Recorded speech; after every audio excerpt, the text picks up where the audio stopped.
The dust-covered woman who stepped off the stagecoach in Caldwell, Kansas, in the spring of 1882 had exactly $4.32 to her name, a carpet bag with a broken latch, and a stubbornness in her jaw that would have made a Missouri mule look agreeable by comparison.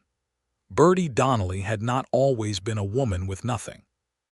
6 months ago, she had been a seamstress in St. Louis with a small room above a laundry and a steady enough income to keep herself fed and clothed and even occasionally comfortable. But St. Louis had burned her twice over, first with a dishonest employer who had pocketed her wages and disappeared into the River District, and second with a failed engagement to a man who turned out to have a wife already living quietly in Memphis. She had packed what remained of her dignity into that carpet bag, heard about opportunities in cattle country, and bought herself a one-way ticket west on the theory that a woman with nothing to lose had nothing to fear. Caldwell smelled like horse sweat and possibility. The main street was all mud and boot prints, the saloon already loud even at this mid-morning hour, and the general store had a sun-bleached notice board on its porch that Birdie made straight for before she had even gotten her land legs back from the swaying coach. She read every notice pinned there with the careful attention of someone for whom one of those pieces of paper might mean survival. Cook wanted. No women.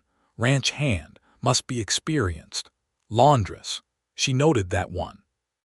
Domestic help sought. Ashford Ranch, Comanche County. Inquire within. She went within.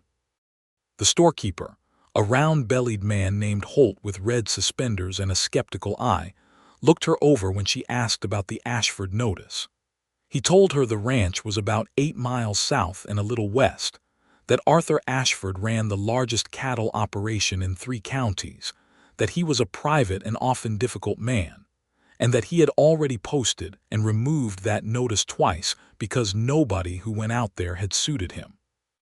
Birdie thanked Mr. Holt, purchased a small loaf of bread and a wedge of hard cheese with coins she could not truly spare, and asked if she could leave her carpet bag behind his counter while she attended to some business. He said she could. She borrowed a horse from a man outside the saloon who was trying to sober up in the morning sun, telling him she would return it within the day, and offering her silver thimble as collateral, which the man accepted because he was still half asleep, and she spoke with such confident authority that refusing her seemed like more trouble than it was worth. She rode those 8 miles south and a little west on a horse that smelled worse than she did, across open country that rolled golden and enormous in every direction, the sky above it so wide and so blue it almost made her catch her breath despite herself. The Ashford Ranch was real. That was the first thing she thought when the buildings came into view past a long row of cottonwood trees that someone had planted with deliberate care along the fence line. It was not a small operation or a failing one. The main house was 2 stories, whitewashed, with a deep porch running the length of the front face. The barn was enormous, fresh-painted red, with a weather vane shaped like a running horse spinning lazily in the spring breeze. There were cattle pens to the east, a bunkhouse that had smoke coming from its chimney, a smokehouse, a chicken coop, a vegetable garden that had been recently turned and planted, and an equipment shed with its doors open showing the shapes of plows and harrows and the good bones of a working ranch that someone knew how to run.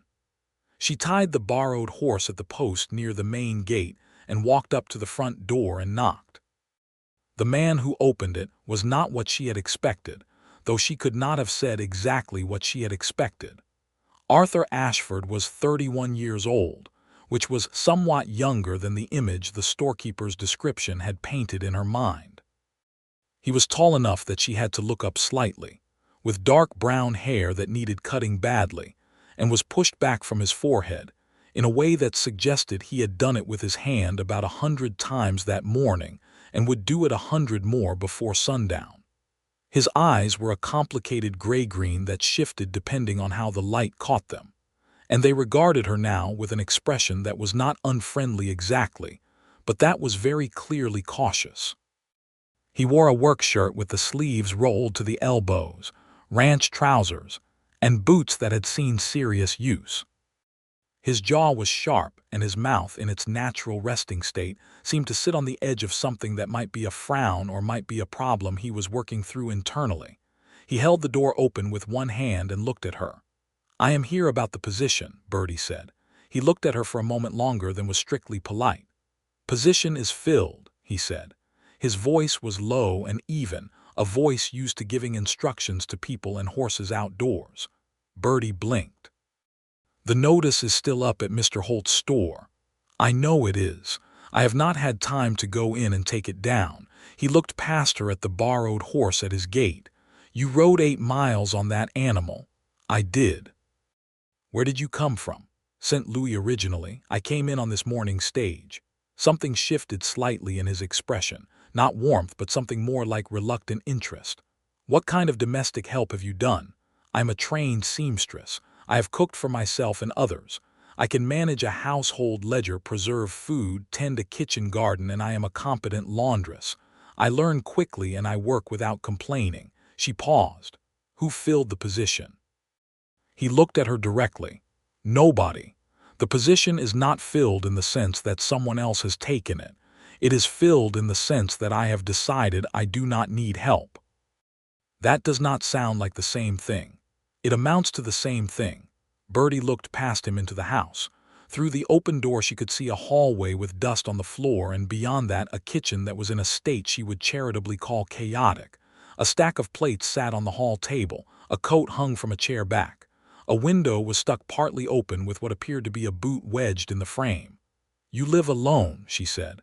"My business," he said. "It is," she agreed pleasantly. "And keeping this household is your business too, and it looks like a lot of business for one man who also runs cattle. I am sure you are managing fine." He stared at her. "I am managing fine." "Of course you are." She looked at him steadily. "But if that position opens back up, I would be grateful to be first considered." "What is the pay?" he told her. It was not generous, but it was fair for the territory and the time. She nodded. "Thank you for your time, Mr. Ashford." She turned and walked back to the borrowed horse. She had gotten precisely as far as untying the reins from the post when she heard him speak again from the porch. "Where are you planning to go?" "Back to town," she said. "And what will you do in town?" "Look for the laundress position I noticed on the board, and if that is taken I will ask at the hotel." He was quiet for a moment. She could feel him thinking even with her back to him. The hotel does not hire women for anything except cleaning, and they have got 2 women doing that already. And the laundress position belongs to Mrs. Pratt, who is not looking for an assistant. Birdie turned around to face him. "Then I will find something else." "It is a small town," he said, not unkindly, just as a fact. "I have managed in smaller." She looked at him clearly and without performance. "I will not beg you, Mr. Ashford. But I will tell you honestly that I am a hard worker, and I do not cause trouble, and I need this position. I have come a long way on very little because I was told there was work here." He crossed his arms over his chest, that complicated gaze moving over her face, seeming to be reading something there. He was quiet long enough that a hen wandered between them, pecking at the dirt in complete indifference to the situation. "I cannot hire a woman to live here alone in the house," he said finally. "It is not appropriate, and I will not have people talking." "I did not say anything about living in the house," Birdie said. She looked at the barn. "I will sleep in the barn until the position is not filled." He opened his mouth, closed it, opened it again. "That is not, the barn is clean. I can see that from here. I need 2 days to show you what I can do. If at the end of 2 days you still want me gone, I will go without an argument and without hard feelings. If the work speaks for itself, we can talk terms properly, and you can clear the spare room if you see fit once the situation is respectable." She met his eyes. "I am not asking for charity. I am asking for a fair chance." Arthur Ashford looked at her for a long moment. He looked at the barn. He looked back at her. He rubbed a hand across the back of his neck, in a gesture she would later come to know as his particular signal that he was about to do something he had already decided to do, but wanted to appear as though he was still weighing. 2 days, he said. "There is a clean stall on the east end. There is a lamp on the post. You can tell my man Eli that I said you could use it." He pointed toward the bunkhouse. "Do not get in the way of the work. What needs doing in the house can be seen plainly enough." "Thank you," Birdie said. She meant it. "Do not thank me," he said. "It is a trial, nothing else." She nodded and turned back to the borrowed horse. She had a horse to return and a carpet bag to collect. Eli Crane, it turned out, was the ranch hand who had been at the Ashford place longest. A wiry man of around 50, with sun-seamed skin, and a beard that he kept moderately trimmed and eyes that were quick and kind behind their weathered creases. He heard Arthur's instructions relayed through Birdie without a flicker of surprise, showed her the stall at the east end of the barn as if it were the most natural arrangement in the world, and helped her lay down clean hay, and provided a blanket from the tack room that smelled of cedar and horses but was thick and warm. "Don't take it personal if the boss seems cold," Eli said, hanging the lamp on its post. "He is not a bad man. He has just been a lone man for a long while, and he has forgot how to be comfortable around other people." "How long has he run this ranch alone?" she asked. "Going on 4 years. His father built this place, passed in '78. His mother went back east after that. Arthur stayed." Eli shrugged. "He is married to this land, not easy for people to get around." Birdie thanked him and got to work. She began that first morning with the kitchen because it was in the most immediate need of attention, and because she understood instinctively that if she wanted to demonstrate her value, she needed to demonstrate it in ways that would be felt, not merely seen. The dishes were washed and stacked neatly. The floor was swept and then scrubbed with water from the pump in the yard and lye soap she found under the sink. The iron stove had a layer of grease and ash on it that took real effort, and she gave it that effort until the stove shone. She found a good ham bone in the cold cellar and a supply of dried beans and onions, and turned them into a pot of soup that went on the stove before noon.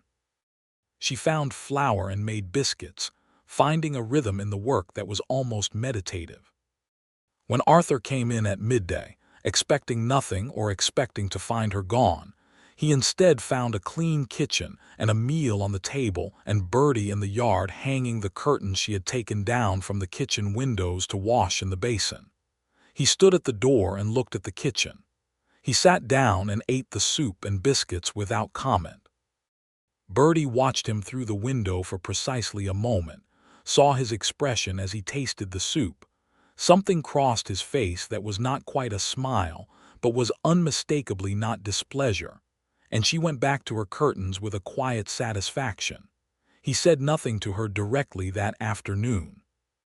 But when she went to the barn that evening, she found that someone had placed a second blanket and a small pillow on her hay, and had set a tin cup and a small pitcher of water on the shelf near her stall. She looked at it for a moment and then looked toward the house where a lamp burned in an upstairs window, and then she put herself to bed without making any more of it than it was, which was a small consideration, and those were worth paying attention to.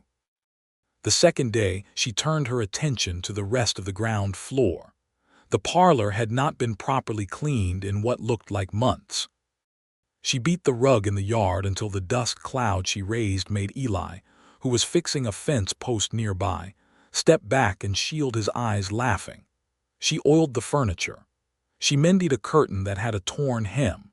She found a shirt of Arthur's that had been set aside with a missing button, and she reattached the button and folded the shirt and left it on the hallway table. That afternoon one of the other ranch hands, a young man named Pete who was perhaps 19 and had a gap between his front teeth and an easy, cheerful manner, came to find her where she was tending the kitchen garden. "Mr. Ashford wants to know if you can ride," Pete said. She looked up. "Yes. He wants to know how well." "Well enough to have gotten here from town without killing myself or the horse." Pete grinned. "He has got a situation with the east pasture fence, and one of the hands is sick with a stomach complaint, and he is short a person to carry a message to the fence crew." "Tell him yes," she said, and dusted her hands on her apron. She rode out on a solid quarter horse named Buck that Arthur saddled himself in an efficiency that said plainly he had been doing it since he could walk. He handed her the reins and told her what the message was and pointed her toward the east, and she went. She delivered the message to a crew of 3 hands who looked at her with various degrees of surprise and not one degree of disrespect, because she sat that horse with a comfort that said she knew what she was doing, and then she rode back. Arthur was at the barn when she returned. He took Buck's reins and ran a hand down the horse's neck, checking him over in the automatic way of a man who cared genuinely about his animals, and then he looked at her. "You can ride," he said. "I told Pete I could." "People say a lot of things." He looped the reins over the post. "You do not say much, do you?" "I say what needs saying," Birdie answered. He almost smiled. She saw it, the small involuntary upward movement at the corner of his mouth, quickly controlled, but there. That evening, at the end of her second day, Arthur came to the barn. She was reading by lamplight, a battered copy of a novel she had carried in her carpet bag, and she set it on her knee when she heard his boots on the barn floor. He stopped at the entrance to the east stall. He had cleaned up some, washed his face and hands, and he held his hat in one hand and turned it by the brim in a slow circle, the only outward sign that he was not as certain as he otherwise appeared. "I would like to offer you the position properly," he said, "if you still want it." "I do," she said. He named the salary again, the same figure he had given her 2 days ago, and then he looked at her and added $2 more per month without her saying a word, as if he had been arguing with himself about it on the walk from the house. "There is a spare room upstairs," he said. "It has a bed and a chest of drawers. It is not much, but it is better than the barn." "I have slept in worse than this barn," she said honestly. "But yes, thank you." He nodded once. He was already turning to leave. "Mr. Ashford," she said. He turned back. "I will do good work for you," she said. "You will not regret it." He looked at her for a moment, and his expression was something she could not read yet, not because it was hostile, but because it was deeply private, the face of a man who had not let anyone close enough in a long time to need any other kind of face. "I know," he said, and then he left. She moved into the spare room the next morning. It was small and plain, with a single window that looked out on the cottonwood row, and beyond that to the open pasture land. And in the early morning, when the light came over the eastern hills and caught the dew on the long grass, it was as beautiful a view as she had ever had from any window. She put her few things in the chest of drawers and hung her spare dress on the hook behind the door and placed her novel on the windowsill and stood in the middle of the room and felt, for the first time in a long time, something that was approximately like being settled. The weeks that followed established a routine. Birdie managed the house with a competence that steadily worked through its accumulated disorder. And then, when the disorder was addressed, she began to improve it. She put in more vegetables in the kitchen garden, seeds she had traded for at Mr. Holt's store in exchange for 3 jars of the apple preserves she made from the overgrown tree behind the barn. She repaired the latch on the root cellar door that had been difficult for years, according to Eli, who watched her fix it with an expression of uncomplicated admiration. She took over the household accounts, which Arthur had been managing in a manner best described as hopeful, and organized them into a clear and accurate ledger that showed him within a week exactly where money was being wasted on duplicated supply orders, and where he could save significant amounts by timing his purchases differently. He did not thank her for this directly. He looked at the ledger for a long time one evening when she left it on his desk, and then the next morning he had made 3 of the supply changes she had noted in the margin, and she found that sufficient. They ate together in the evenings because it was impractical not to. This was where she began to understand him in the particular way you can only understand people over a shared table, in the unguarded spaces between bites. He ate the way he worked, with a focused attention that gave everything its due. He was not a man who talked to fill silence, which meant that when he spoke it was almost always worth listening to. The first real conversation they had was about the cottonwood trees. She had asked about them, who had planted them, because they were too deliberately placed to be natural, and she had been curious since the day she arrived. He was quiet for a moment, and she thought she had asked something she should not have. But then he said that his mother had planted them. She had planted them the first year they arrived, he said, when the ranch was nothing but the main cabin and 2 pens and more sky than anyone knew what to do with. She had said that if she was going to live out here on the edge of the world, she intended to have something with roots. Birdie looked at him and said that was a good reason to plant a tree. He said his mother was a woman who had good reasons for most things she did. She said he must miss her. He said he did. He said it in the same way he said most things, quietly and without decoration, but she heard the weight of it plainly. She told him a little about St. Louis. Not about the dishonest employer or the false engagement, not yet, but about the city itself, the way the river smelled in summer and the noise of the streets, and the way the gaslights looked at night, and he listened with the same quality of attention he gave everything, as if her words were worth the time it took to hear them. He said he had been to Kansas City twice and to St. Louis once on business when he was about 24. He said he had found both places overwhelming and not entirely in a bad way. He said the architecture had surprised him. She said what had surprised her about it. He said the way people built things as if they expected to stay. She looked at him when he said it and he looked at his plate. She began to understand that under the quiet and the caution and the self-sufficiency was a man who thought carefully about everything and felt things deeply, and had simply learned to do both of those things privately, because there had been nobody around to share them with. The first time she heard him laugh was 2 weeks after she arrived.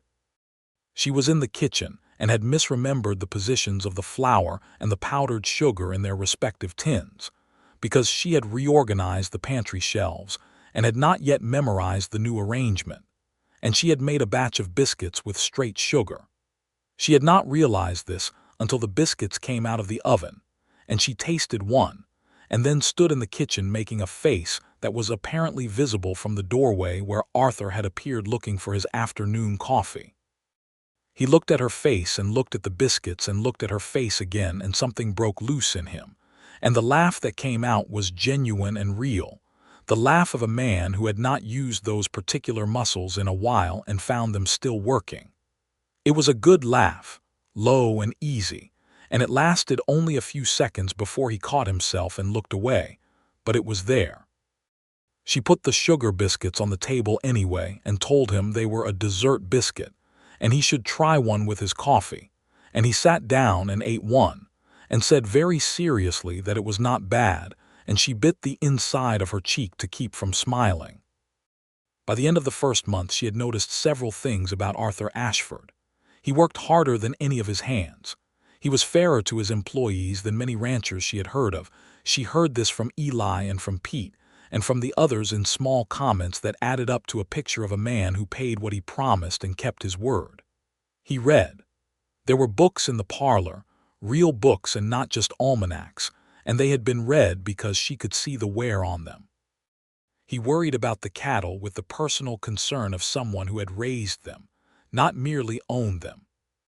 He had a mare named Cora that he clearly loved in the way serious men love their horses, quietly, and with a complete loyalty that said more about his character than anything else might. He also, she noticed, watched her, not in a way that made her uncomfortable. It was more careful than that, more like a man who was trying to understand something and was too honest to pretend he was not looking. She was hanging laundry one afternoon in May when she felt his eyes on her from across the yard, and she turned to find him leaning on the fence post by the near pasture, not staring, not anything she could call him out on, but watching in a way that told her very clearly that he was aware of her in the precise and specific way that meant something. She looked at him directly, just for a moment, and then went back to her laundry.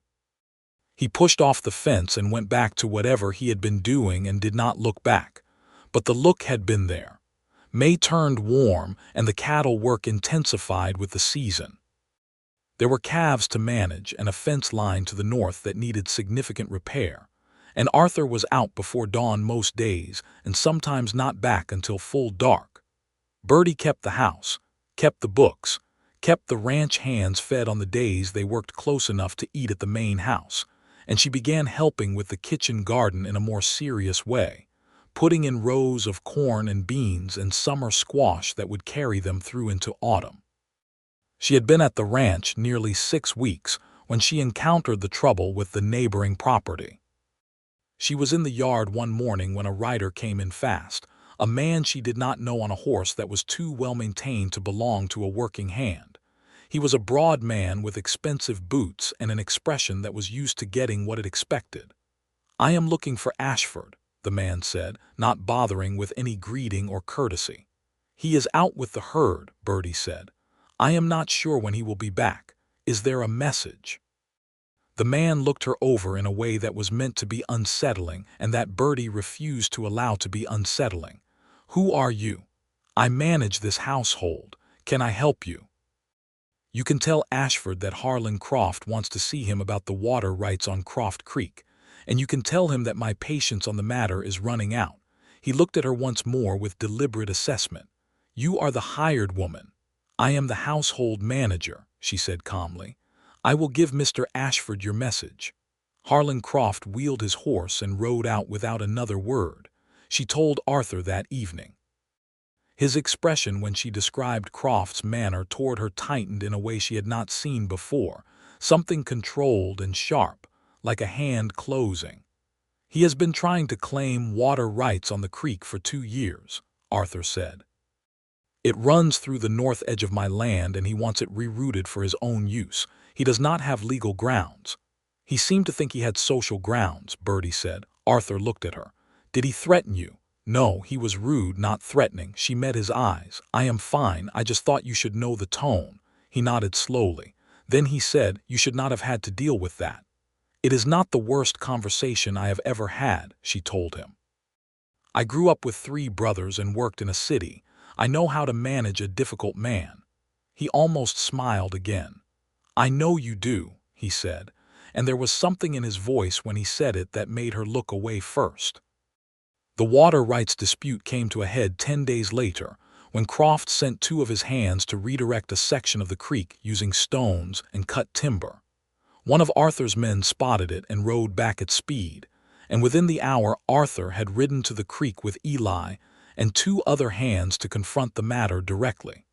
Birdie heard about it from Pete when Arthur came back late that afternoon. There had been words, Pete said heated words on both sides, but no actual violence, and Arthur had sent Croft's men off his land and had written and sent a formal letter to the county land office that same evening citing the property boundaries that were recorded there. When Arthur came in for supper he was tight-jawed and quiet even by his standards. Birdie put a good meal in front of him and did not ask him about it because she could see he was working through it and she knew by now that he did not process things by talking through them immediately. She gave him the space of the meal. And then, when she was clearing the table, she said quietly, "The land office records will hold up. The creek has been on your property line since your father filed in 1869. I looked at the filing dates in the property ledger." He looked up at her. "I found the ledger in your father's box in the study," she said. "I was organizing the papers." "I hope that was all right." "You read it?" he asked. "I was checking dates on the water records because I noticed the supply ledger listed well work in 1871 and I wanted to understand the context." She set the last plate on the stack. "The original creek boundary is filed and witnessed. Croft will not find legal footing." Arthur stared at her for a moment. Then he said, quietly and with a sincerity that she felt in her chest, "Thank you, Birdie." It was the first time he had used her given name. Until that moment he had been careful to address her as Miss Donnelly, which was correct and proper, but he said her name without seeming to realize he had done it, and then he did realize it, and there was a moment between them that was very quiet and very full. "You are welcome," she said, and took the plates to the kitchen. She stood at the kitchen window for a moment looking out at the yard in the evening light. The cottonwood trees along the fence were whispering in the wind, and the last of the daylight was gold across the pasture. She pressed one hand flat against the window sill and took a breath, and told herself firmly to be sensible about things. Being sensible about things became increasingly difficult as June came in warm and full. There was an evening in the second week of June that she thought about for a long time afterward. A summer storm had been building since afternoon, and by evening the sky to the west was a bruised purple, and the air had that heavy electric quality that made the horses nervous and the cattle restless. Birdie had brought in the laundry from the line before it could be soaked, and was in the kitchen when the first rain hit the windows hard. She went to close them and found one stuck, the same window that had been stuck open with a boot on her very first day, she realized, and she nearly laughed at herself for not having fixed it sooner. She was struggling with the window when Arthur came in from the yard wet from the rain, pulling off his hat and shaking water from his hair, and he saw what she was doing and came to help without being asked. He reached past her to get a grip on the window frame, close enough that she could feel the heat of him and the smell of rain and open air, and together they forced the window down. They both stood there for a moment with the rain hitting the glass and the lightning somewhere to the west making the kitchen flicker bright for an instant. "That window has stuck since March," he said. "I know," she said. "I should have fixed it. I should have fixed it." He stepped back, giving her room, and ran his damp hand through his wet hair. "You cannot fix everything." "I can try," she said. He looked at her when she said it, and the look was different from any look he had given her before. It was direct and personal, and there was nothing guarded in it for a single, undefended moment, and she felt that look like a hand pressed gently between her shoulder blades. Then the thunder cracked loud enough to shake the windows, and both of them flinched, and the moment broke, and he turned to hang up his soaked hat, and she went back to the stove. They spent the storm in the kitchen, which was natural enough since the rain made the rest of the house cold, and the kitchen had the stove going. She made coffee, and he sat at the table with the county map she had brought out of the study to show him, a thought she had about moving the north fence line a little to capture better grazing ground. And they bent over the map together, while the rain beat against the windows, and talked about the land in the way that people talk about something they both care about. She noticed, looking at the map, that he had his father's notations on it in faded pencil, small careful marks that had been made years ago and never erased. She ran her finger along one of the pencil lines without thinking and said that his father had good eyes for the land. Arthur looked at the pencil marks for a moment. "He loved it," he said. "Every acre of it." He was quiet. "I used to think that was too much feeling to put into land, when I was young. I did not understand how land could hold that kind of meaning." He paused. "I do now." "What changed?" she asked. He looked at the map. "Staying," he said simply.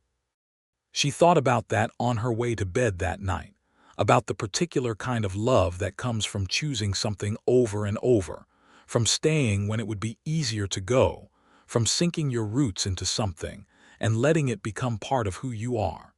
She thought she was beginning to understand it herself.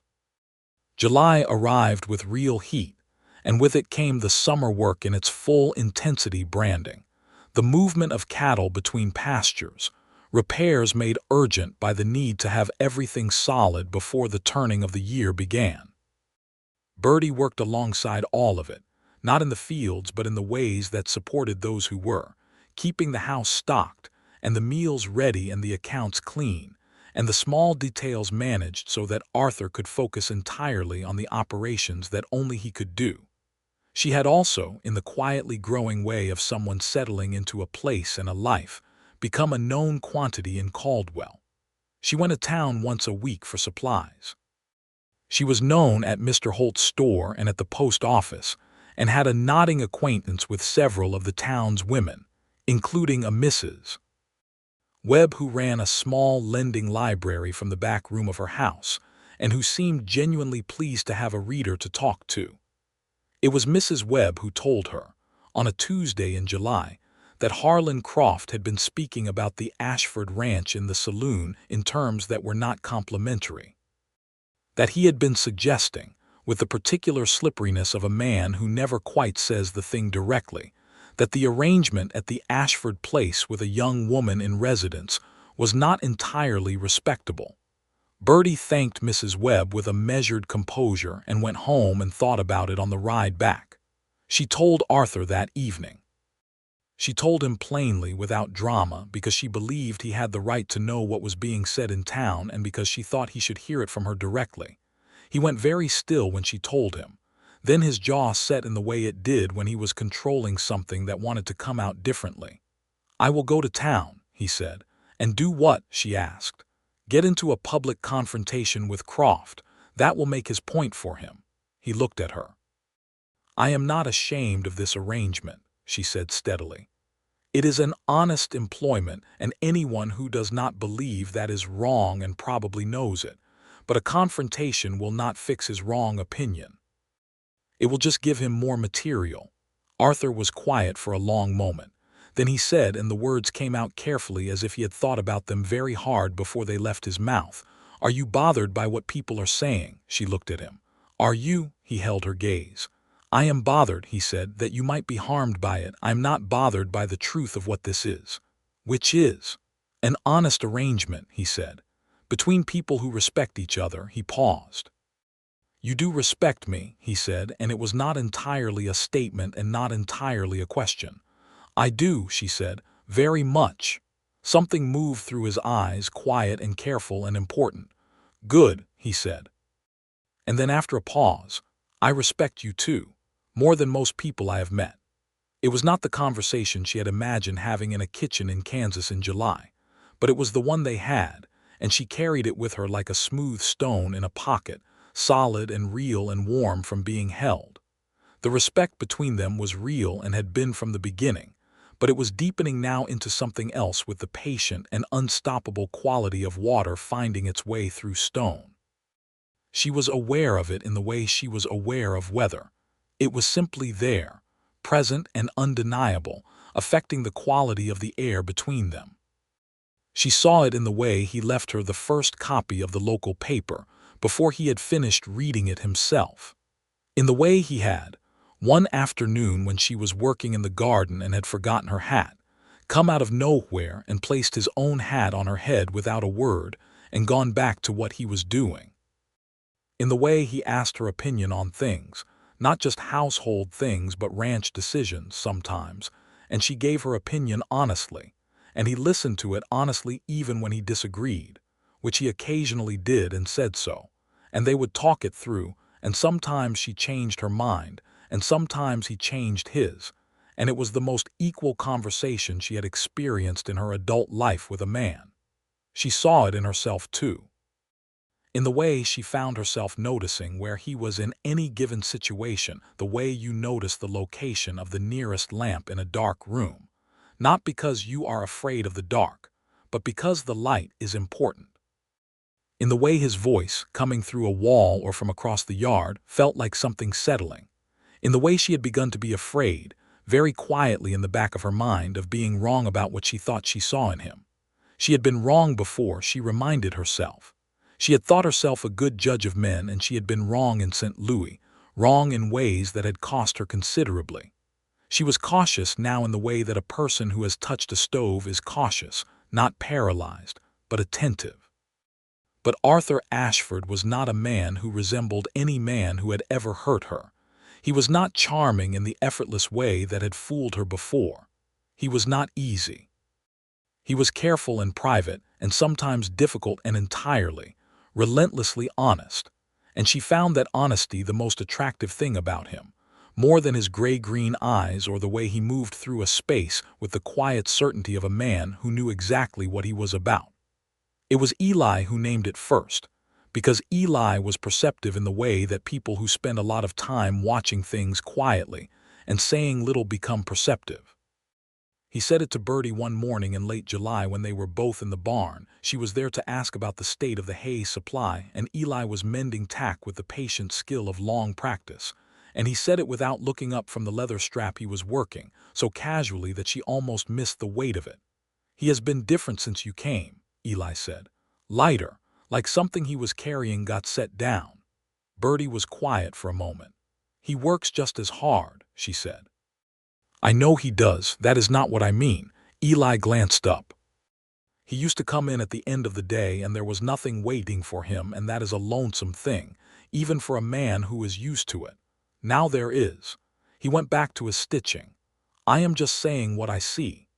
She went back to the house without answering and stood in the kitchen, and then she put a kettle on because it was something to do with her hands. It was a Thursday in early August when everything shifted, the way things that have been building for a long time finally do, not with violence but with inevitability. She had been baking in the afternoon, bread and 2 pies using the summer peaches she had put up at the beginning of the month, and the kitchen was warm and smelled extraordinary, and she had flour on her hands and a long streak of it on her forearm that she had not noticed. She heard Arthur come in from the yard, the familiar sound of his boots on the porch and then the floor, and he stopped in the kitchen doorway. She turned to ask him if he wanted coffee, and he was looking at her with no guard at all on his face, none of that careful management she had come to recognize as his default. He was just looking at her the way she supposed he might look at the pasture in the evening light or at the penciled notations on his father's map, with a kind of bare and private feeling. She set the dish she was holding down on the table.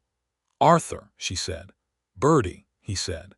And the way he said her name with all of that quiet weight, all of that stored-up feeling, was its own kind of declaration. She waited. He crossed the kitchen in 3 steps and stopped close enough that she had to look up slightly to meet his eyes, and he looked at her the way he had never quite let himself look at her before, completely, and without the distance he normally kept. "I need to say something," he said, "and I am not especially good at this kind of saying." "I know," she said. "Go ahead." "I did not want anyone here," he said. "I want you to know that I mean that plainly and not cruelly. I had decided that living alone was the sensible arrangement and that I was content with it." He paused. "I was not content with it. I had told myself I was, which is not the same thing." She looked at him steadily. "You came here and you would not leave," he said, and there was something in his voice that might have been exasperated and might have been entirely tender and was honestly both at once. "And I was not prepared for you." "I was not prepared for how?" He stopped, tried again. "I did not know a person could come into a place and make it feel different without changing what it was. You did that. You made this place feel like it was supposed to feel." He looked at her very directly. "You made me feel like I was supposed to feel. And I have not known what to do with that except ignore it, which has worked less and less well as time goes on." Birdie said nothing for a moment. Outside the window the summer afternoon was golden and still, and the cottonwood trees were barely moving. "I have been trying to be careful," she said finally, "because I have made errors in judgment before about men. I did not want to see what I wanted to see instead of what was actually there." "What do you see?" he asked. "A man who is good," she said, "genuinely good, not in a simple way, in the way that is actually harder, where you choose it every day even when it costs something." She paused. "And I see a man who looked at me from the first moment not as something to manage or dismiss but as a person worth his attention, which is more than most." His expression, which had been careful and waiting, did something complicated and warm. "I would like to court you properly," he said. "If you are willing. I know the circumstances here are not conventional, and I would not have you feeling obligated to." "Arthur," she said. "Yes. I am willing," she said, and then, because she could not help it and because the moment seemed to call for honesty, very willing. He looked at her and then he did something she had not quite expected, which was that he took her hand, the one with flour still on it, and held it in both of his, and the gesture was so careful and deliberate and real that she felt it in her throat. "Good," he said very quietly. Courting on a working cattle ranch in Kansas in 1882 did not look the way the word might suggest in a novel. There were no formal calls with visiting cards. There was no parlor with piano music. There was instead Arthur riding with her on the evenings when the work allowed it, showing her the far corners of the ranch that she had not yet seen, talking about the land with an openness he had not shown before. There were evenings on the porch after supper when the sky went pink, and then purple, and then deep blue, and they sat together in the 2 chairs that had always been there, and talked, or were quiet with the easy quality of people who had found that being near each other was sufficient. There was, one Sunday afternoon, a picnic in the south pasture that Birdie packed with her good food, in which they spread out under a wide cottonwood, and where they talked for 3 hours about everything and nothing and actually laughed, at stories they told each other, and where she learned that he had a dry and quiet sense of humor that came out when he was fully comfortable, which made her feel she had been given something rare. There was also the evening he brought her a book. He had ridden into town on business and had stopped at Mrs. Webb's lending library, and he came home with a novel he had picked because he thought she would like it, and he had been right. He set it on the kitchen table without ceremony and said only that he had passed Mrs. Webb's and thought she might want something new to read, and she looked at the book and then looked at him with a feeling she was not going to name out loud yet, but that settled in her chest and stayed. The trouble with Croft came back in September. Croft, having failed with the water rights through direct action, had apparently decided to work through other means. He arrived at the ranch on a Saturday morning with a man from the county land office who had a document that Croft claimed proved a disputed boundary that encroached on the north quarter of the Ashford property. The document was real enough, but its interpretation was, as Birdie saw immediately when she got a look at it, while Arthur and Croft were standing in the yard in a heated exchange, creative at best and fraudulent at worst. She went inside and got the property ledger and the original survey document that she had found and carefully filed in the spring. She came back out with them and said, very calmly and very clearly, "Mr. Croft and sir from the land office, I think you should look at these dates alongside your document." Arthur looked at her. Croft looked at her with an expression that suggested he found her presence infuriating. The land office man, who appeared to be genuinely trying to do his job, and had possibly been given Croft's creative interpretation as if it were fact, looked at the documents she was holding and compared them to the one he had brought, and within 10 minutes it was clear that the boundary had been correctly surveyed and recorded years before any of Croft's claims could attach to it. Croft left angry. The land office man left embarrassed and apologetic. Arthur stood in the yard and watched them go, and then he turned to look at Birdie, who was still holding the documents. "You kept those," he said. "I keep everything that matters," she said. He looked at her for a long moment, and then he stepped forward and took the documents from her hands and set them on the porch rail, and then he took her face in his hands with a gentleness that his work-roughened hands somehow managed perfectly, and he kissed her. It was not a hesitant kiss. It was the kiss of a man who had made a decision and was keeping to it fully, and she kissed him back with the same wholehearted certainty, and when they stepped apart her heart was going at a considerable rate. He looked at her, she looked at him. "I have been thinking about doing that," he said, "for considerably longer than I am going to admit." "How long?" she asked. He thought about it. "The day with the sugar biscuits," he said. She laughed, a real laugh surprised out of her, and he smiled a full smile, the kind she had been waiting to see, the kind that used his whole face and changed him completely, and she thought she had been right about him from the beginning. She had been right to stay. She had been right to sleep in that barn. September turned to October. The ranch moved into its autumn rhythm of preparing for winter, wood stacked, food put up, cattle brought to the closer pastures, the equipment gone over, and the buildings checked for what needed doing before cold weather came. Birdie had been at the Ashford Ranch for nearly 5 months. She had made it a home. This she knew not because anyone said it, but because of the way the house felt now compared to the way it had felt when she arrived, a warmth that was not entirely the stove's contribution. The curtains were clean and pressed. The smell was of cooking and wood smoke, and the cedar of the tack room on the boots that came and went. There were flowers she had dried from the summer garden hanging in the kitchen. There were books on the table in the evenings, and 2 cups always set out for coffee, and the kind of order that comes from a person who lives with care. She was also, she knew, happy. It was a real and grounded happiness, not the light-headed kind that she had confused with it before, but the kind that settles in the bones, that comes from being in the right place doing the right things with the right person. Arthur knew it too. She could see it in him, the openness that had replaced the caution, the way he did not manage his expression around her anymore, the way he sought her company without strategy in the evenings, the way he reached for her hand when they sat together on the porch as if it were simply the natural location of his hand. He asked her to marry him on an evening in late October. He did not do it dramatically. He was not that kind of man.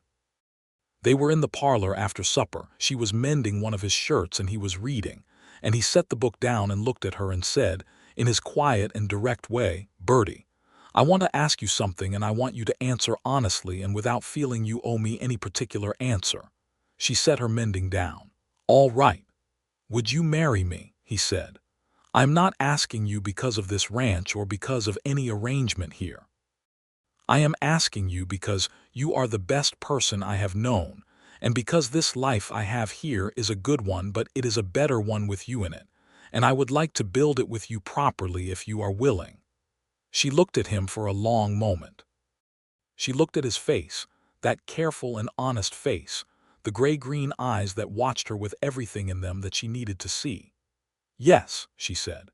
"Yes, I will marry you." He crossed the room and sat beside her and took her hand, and there it was again, that particular tenderness in a man who moved through the world otherwise so practically, and she leaned her head against his shoulder and they sat together while the lamp burned and the autumn wind moved outside. They married in November in Caldwell, at the small church on the north side of town. Eli stood up as Arthur's witness, having accepted the role with a visible emotion that he covered by clearing his throat vigorously several times. Mrs. Webb came and brought flowers from her conservatory. Pete and several of the hands were there in their best shirts, and most of them managed to look respectable. Mr. Holt from the general store was there because Birdie had asked him, since he had been among the first people to speak to her when she arrived in town, and she felt a fondness for that. Birdie wore the dress she had made herself in the weeks before the wedding, a deep blue wool appropriate to the season, and Arthur in a dark suit that fit him better than she might have expected, and that someone, she suspected Eli, had made sure was properly pressed. He stood at the front of that small church with an expression she had never seen on his face before, which was one of uncomplicated happiness, and when she walked toward him, he watched her come with eyes that did not look away for a single moment. The vows were the standard ones, spoken in the plain language of the time, and they both said them with the complete intention of keeping them. When the ceremony was done, and they were outside in the November cold with their breath making small clouds in the air, Eli shook Arthur's hand for a long time and said something quietly that made Arthur nod once, firmly. Mrs. Webb embraced Birdie and said she was very glad she had found her way to them. Pete threw his hat in the air and let out a whoop that sent the horses at the rail shifting and snorting. They drove home to the ranch in the late afternoon light that turned everything golden and long-shadowed, the cottonwood trees ahead of them catching the last sun as they came up the road. And Arthur said nothing much, but he kept his hand over hers on the seat of the wagon, and that was entirely sufficient. The first year of their marriage was the kind of year that people who have lived good lives talk about later as the foundation. It was not easy, ranch life never was, and Kansas winters were not gentle, but it was full and solid and real. There were long days in the cold months when the work was brutal and the weather uncooperative, and there were spring mornings of such aching beauty that Birdie would sometimes stop at the kitchen window just to look at the land. There were arguments, because they were two people with opinions and both of them were forthright, but the arguments were productive and fair, and they always found their way through them to the other side. The water rights issue with Croft resolved itself definitively in the spring, when the county completed its formal survey, and the records were sealed and registered in a way that no creative interpretation could reach. Croft's operation was also, it emerged, in significant financial difficulty, which perhaps accounted for his aggressiveness in trying to acquire resources that did not belong to him. By summer he had sold up and moved on, and the ranch to the north was bought by a family named Gallagher who arrived with 4 children and a cheerful manner, and with whom the Ashfords quickly established the kind of neighborly warmth that makes a community out of a collection of properties. Eli stayed on, as he always had. Pete grew into a capable hand, and then into something like a foreman's assistant, when Eli's joints started complaining about the cold 2 years into the marriage. They hired 2 new hands that second year, and a woman named Clara, the wife of one of those hands, who helped Birdie in the house 2 days a week, and who turned out to be excellent company and a fine baker. The baby came in the second year of their marriage, born in March of 1884, a boy with dark hair and his father's gray-green eyes from the very first moment. They named him James, for Arthur's father, and Arthur held him with an expression on his face that Birdie wished she could have drawn and kept. He held James with both hands as if he were the most careful and important thing that had ever been placed in his care, which in point of fact he was, and he looked down at his son, and then up at Birdie where she was propped on the pillows looking wrung out and happy in the way that women who have just done the hardest and most tremendous work of their lives are happy. "James," Arthur said, as if he were confirming something to the universe. "James," Birdie agreed. James Ashford was from the beginning a lively and demanding and entirely wonderful creature. He was the particular kind of baby who has decided that silence is a form of giving up and who has no interest in giving up. He learned to roll and then to sit and then to stand against everything he could reach and then to walk at a pace that Birdie found alarming and Arthur found hilarious, and he spent most of his waking hours conducting a thorough investigation of everything in his reach and some things that were meant to be out of it. By the time James was 2, Birdie was carrying again. This time it was a girl, born in the autumn of 1886, and they named her Catherine after Birdie's mother, and she came into the world in sharp contrast to her brother, with an unnerving calm and a way of looking at everything that suggested she was taking detailed notes. Catherine had her mother's dark eyes and her father's stubborn jaw, and almost immediately demonstrated that she was going to do exactly as she pleased with both. The ranch grew in those years. Arthur expanded carefully and thoughtfully, adding cattle without overextending, improving the east pasture by redirecting a small stream, legally and properly this time, with the full cooperation of everyone whose land was involved to provide better summer water. The bunkhouse was enlarged. A proper ice house was built in 1885 that dramatically improved the storage situation through the summer months. The kitchen garden that Birdie had started with a handful of seeds in her first spring had become a serious enterprise that supplied not only the ranch, but also sold surplus to Mr. Holt's store, which was an income Birdie managed and tracked with the household accounts. She had not stopped being the kind of woman she had been when she walked up to that front door with $4.32 and a broken carpet bag. She had simply found the place where those qualities, her stubbornness, her competence, her willingness to sleep in a barn for the chance to prove herself, had their proper home. The ranch was hers as fully as it was Arthur's. Not legally perhaps in all the ways the law of the time allowed, but in every way that actually mattered, in the work and the care, and the love she put into it every day of every year. On an evening in the autumn of 1887, 5 years and some months after she had first ridden up that road on a borrowed horse that smelled terrible, Birdie stood on the porch of the Ashford house and looked out at the cottonwood trees in their autumn color, gold and trembling against the late sky. She could hear James inside at the table, loudly explaining something to Catherine, who was responding with a single-word rebuttal repeated at intervals. She could smell supper on the stove. Arthur came up behind her and stood close, his hands on her shoulders, and looked out at the same view. "Eli says the north fence held up better this year," she said, "because of the work Pete did in August." "Eli is right," Arthur said. "James wants a horse," she said. "He told me this morning in terms that suggested he felt he had been waiting long enough." "He is 3, Arthur said. "I know. I told him so. He said that was plenty old enough. She could hear Arthur's quiet laugh behind her, felt it in his chest against her shoulders. He has your sense of what is reasonable. He has your determination, Arthur said. She turned around to face him. The evening light was behind her and on his face, and she looked at him. At this man, her husband, this person she had been given the extraordinary luck to find by arriving dusty and broke in a town she had not known before stepping off a stage.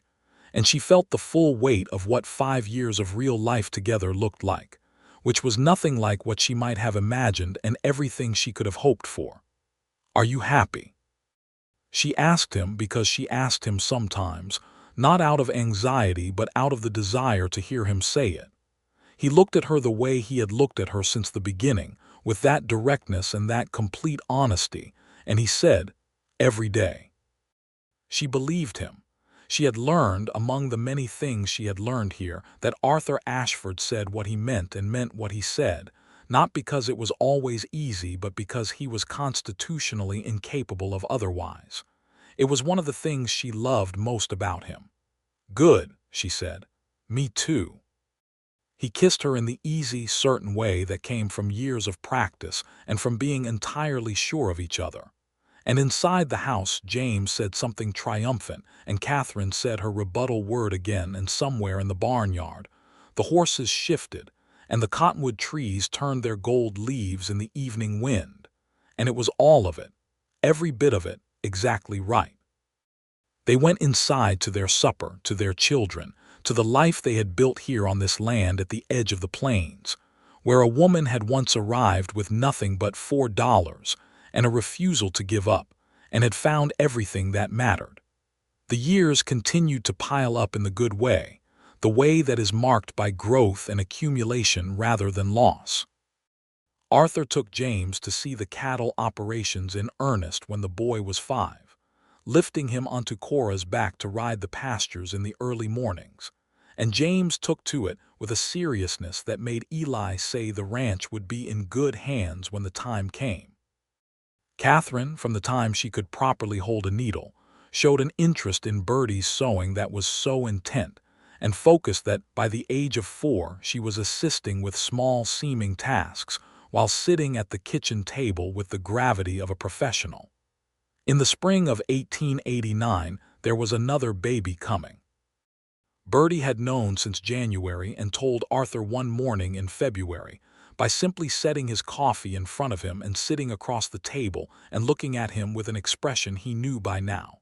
He looked at her for one moment and then said, "Again." "Yes." He reached across the table and took her hand and held it and said nothing for a while, and then said he was glad, quietly and deeply glad, and she believed that too. This baby was another boy, born in September of 1889, and they named him Robert. He came into the world at a fine, healthy weight, and with a pair of lungs that immediately established him as a person of considerable presence.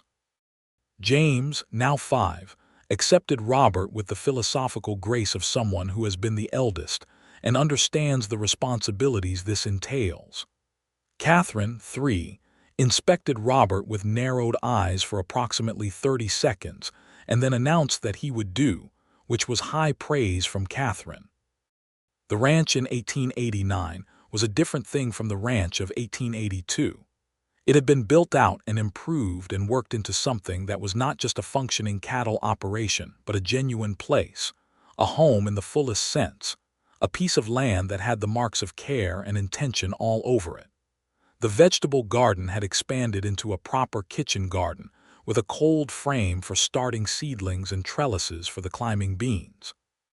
The main house had a second parlor added to the back when the family grew, a project Arthur and Eli and Pete had managed themselves over the course of one summer, with some assistance from the Gallagher boys from the neighboring ranch. The barn had a loft improved and enlarged for better hay storage. The bunkhouse had 4 steady inhabitants now, men who had been there long enough to consider themselves part of the operation in the way that good hands do. In the evenings after supper, when the children were in bed, a process that could range from straightforward to operationally complex, depending on what James had been thinking about all day, and whether Robert had napped sufficiently. Arthur and Birdie had the porch and the parlor and each other. And these evening hours were the hours they both treasured in the quiet way of people who understand that the ordinary is not ordinary at all, but is everything. They would talk about the ranch, and about the children, and about books, and about the news that came through the papers. They would sit close on the porch in the summer and close by the fire in the winter. And there was always the particular quality to those moments of two people who have chosen each other completely and without reservation, and who find each other's company sufficient, and then some. On the occasion of their 10th anniversary, which arrived in November of 1892, Arthur gave her the deed to the south pasture, registered in her name. He handed it to her at the breakfast table with the children around them, and James at 10 looked very serious, and Catherine at 6 looked between her parents with sharp attention, and Robert at 3 was engaged with a biscuit and not attending to anyone. She looked at the document. She looked at him. "The south pasture is mine," she said. "The south pasture is yours," he confirmed. "The kitchen garden too, and anything else you feel you have built here, which is most of it." She knew what it meant, the legal weight of it in a time and place where women's property rights were a discussion still being had and often lost. He had thought about this. He had gone to a lawyer and had it done properly. "Arthur," she said, "you came here with nothing," he said, and his voice was even but his eyes were not entirely steady, "and you made all of this. I want it to be known that you made all of this." She pressed her hand flat on the deed and looked at him across the breakfast table with their children around them, and this life they had built between them.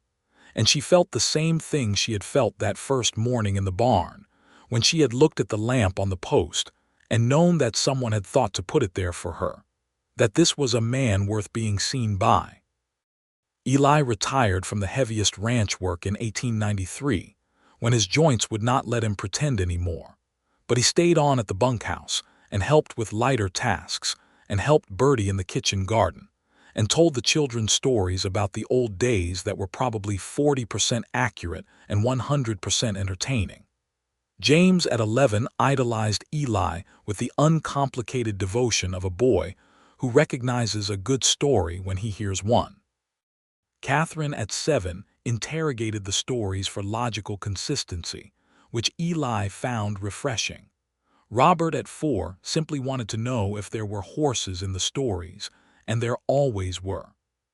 Pete, now in his early 30s, had grown into the foreman role with a competence that made Arthur trust the day-to-day operations of the ranch to him with confidence. He had also, in the fullness of time, married a woman from Caldwell named Nell, who was small and brisk and managed Pete with the combination of firmness and affection that he clearly needed, and they were expecting their first child in the spring. The ranch they had built was, in the most genuine sense of the word, a community. Not just a business and not just a home, but both of those things together, woven into the land and into the relationships between all the people who had come to be part of it. On a morning in the early spring of 1894, Birdie stood in the kitchen and watched James through the window. James at 12, serious and capable, riding out with his father across the south pasture toward the cattle in the morning light. And she thought about the morning she had ridden up that road on a terrible horse with $4 in her pocket and more stubbornness than was perhaps entirely advisable. She thought about the door opening and the man on the other side of it, and the word "filled," said in that low and careful voice. She thought about the barn, which she had slept in for exactly 2 nights and which now contained, among other things, Cora's foal from last spring and a litter of barn cats that Catherine had named with extreme thoroughness. She thought about the soup on the stove and the notice on the board and the borrowed horse and the 8 miles of Kansas grassland that had rolled golden under a spring sky and which had felt at the time like the edge of the world. She had not been wrong about that. It had been the edge of something. She had just not known, yet that edges are where things begin. Arthur and James were dots of dark moving against the spring green of the south pasture now, the sky above them enormous and blue and full of light, the cottonwood trees along the fence not yet fully leafed but showing the first tender green at their tips that meant the season was turning again. Catherine came into the kitchen behind her and said, with the directness that was entirely her own, "The biscuits are going to burn." Birdie turned back to the stove. The biscuits were fine. She had them out in time, golden and risen, and she set them on the rack and looked at her daughter, who was watching the process with that focused attention. And she thought that this girl was going to be something, was already something in all the ways that mattered. Robert appeared in the doorway from the hall, his hair disordered from sleep, dragging the small stuffed horse that went everywhere with him, and he asked if the biscuits were done, and Birdie told him nearly, and he sat down at the table to wait with the complete and trusting patience of a child who has never had reason to doubt that good things are coming.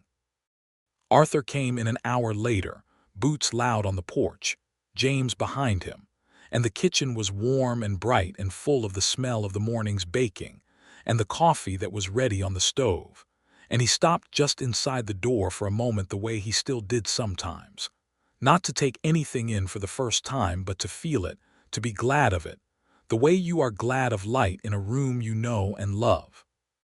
Birdie looked at him from across the kitchen, and he looked at her, and between them was everything. The 12 years and the children and the work and the arguments and the laughter and the particular private language of two people who have truly known each other, and he smiled at her, that full and unguarded smile, the one she had been waiting to see from the very beginning. She handed him a cup of coffee. He took it with both hands and sat down at the table with his family around him, and the land outside the windows turning green in the spring light, and the day opening up ahead of them. Another day in a long and good life, built in exactly the right place with exactly the right people. There had never been a position that was truly filled. There had only been a door that needed opening and a woman willing to wait until it was.